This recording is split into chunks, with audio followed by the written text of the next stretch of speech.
Habitualment s'acostumen a fer immersions per veure peixos i formacions geològiques, però també són molt interessants les que permeten observar vaixells enfonsats. Fins i tot hi ha submarinistes que només fan aquest tipus d'immersions. Avui tindrem la sort de fer un derelicte. I què és un derelicte? Un vaixell enfonsat. Ens trobem al port de Palamós, a la Costa Brava. A una milla mar endins del mateix port hi ha una immensa pedra submergida anomenada la Llosa, per culpa de la qual molts vaixells han naufragat. El que nosaltres visitarem, anomenat Boreas, no va naufragar, sinó que el van enfonsar expressament per al busseig. Amb aquest anirem. Aquest és un bon barco. És un barco pensat per submarinisme. És tota una carcassa, molt còmode, ja ho veureu. La gran activitat de busseig que es porta a terme tot l'any a la Costa Brava permet que les empreses especialitzades en submarinisme puguin oferir molt bon servei a tots els seus clients. En aquest cas es tracta d'una embarcació construïda única i exclusivament per a aquesta activitat. El viatge en vaixell és molt curt perquè tot just sortim de la bocana del port i a pocs metres ja cal amarrar l'embarcació. Bé, estem ben bé ja sobre el Boreas, sota nostre mateix, i tenim la proa del barco. I la popa del barco la podeu veure allà amb aquella boia d'allà. Aquella seria la boia de popa. Baixarem pel fondeig de proa. És a dir, el barco està encarat al port de Palamós. El que anem a fer no és per a principiants, sinó per a bussejadors que ja porten unes quantes immersions. Baixarem fins a 30 metres de fondària i és molt probable que l'acumulació de nitrogen al cos sobrepassi l'anomenada corba de seguretat i, per tant, entrem en zona de descompressió, cosa que cal evitar. Doncs el Boreas era un remolcador de la Segona Guerra Mundial, va ser després comprat per Panamà i al final va acabar a aquestes costes requisat per un tema de contrabando. Llavors va haver-hi un centre d'immersió que es van interessar per esponjar-lo i el tenim a 32 metres de fondària, doncs aquí ben posicionat sobre la sorra. El Boreas reposa al fons marí una mica inclinat a babord, amb la popa, la part del darrere, mirant mar endins, i la proa, la part del davant, encarada cap a Palamós.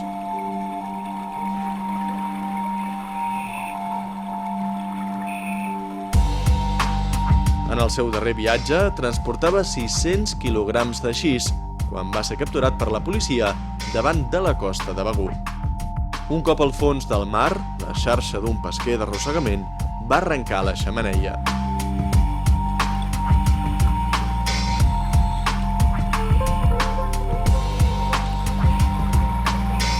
El pont de comandament, situat a 16 metres, és la part del Boreas que està a menys fondària. Aquí hi ha fixat el cap de fondeig, amb la boia on la majoria d'embarcacions s'amarren.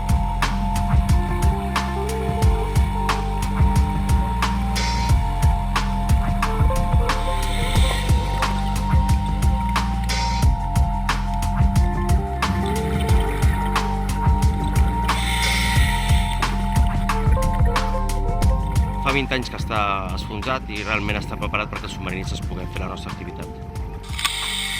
Hi ha una càmera d'aire a la part de popa que hi ha gent que li fa gràcia treure el cap i veure que podria respirar si volgués.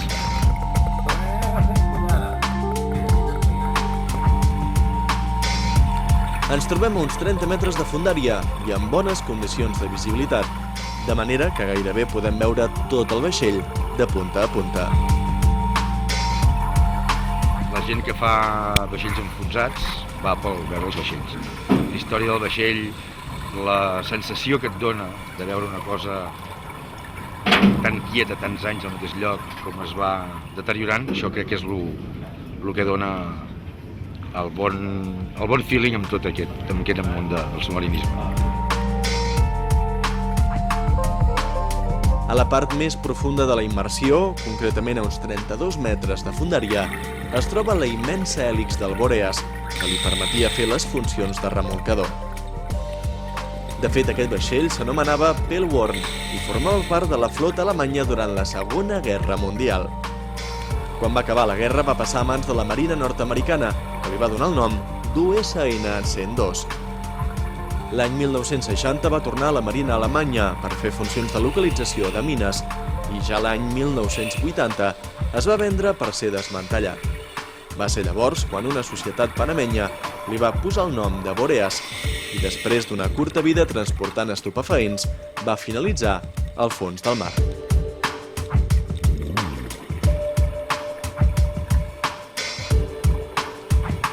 A finals de l'any 1988, dos clubs de busseig de Palamós el van comprar.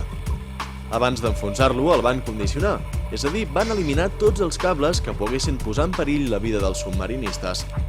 Es van treure portes, pals i tot allò que fos precís per garantir la seguretat.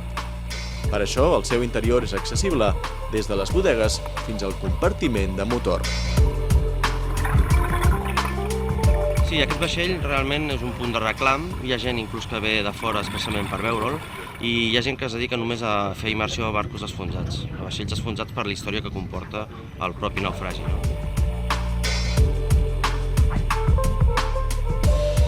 És com si tinguessis l'oportunitat de tirar el temps enrere i de disfrutar d'un moment que va passar fa molts anys i que el veus allà parat i quiet i és molt màgic, vaja.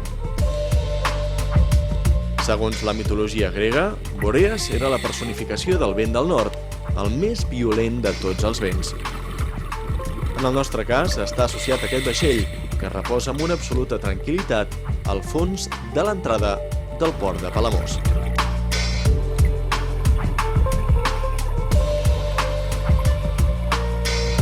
Per la zona es poden trobar altres vaixells que al llarg dels darrers segles han naufragat. Per exemple, el veler francès La Page el 1899 o el vaixell Chelif l'any 1886.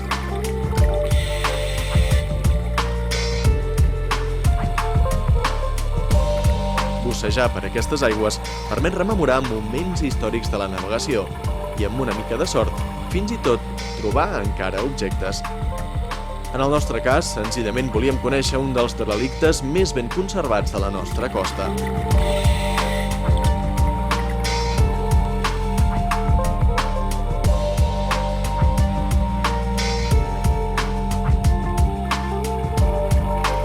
A tanta fondària, l'aire de l'ampolla s'acaba més ràpidament, de manera que arriba l'hora de retornar a la superfície, tant els bussejadors filmats com els que filmen.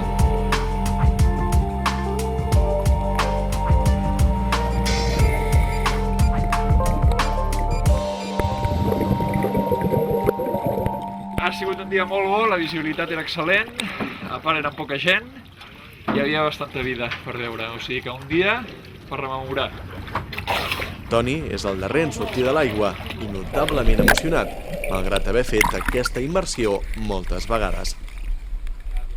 Ok, fantàstic, inexplicable. Ara tot el que resta és treure l'equip de busseig, desamarrar l'embarcació de la boia ancorada amb el Boreas i posar rumb al port de Palamós. Heu de pensar que el Boreas, el vaixell que acabem de fer, és un dels 10 vaixells que tan sols podem fer a lo que és la costa catalana. Val la pena i aprofitem-ho que ho tenim aquí. La nostra intenció és veure en propers capítols altres racons del fons submarí de la nostra costa.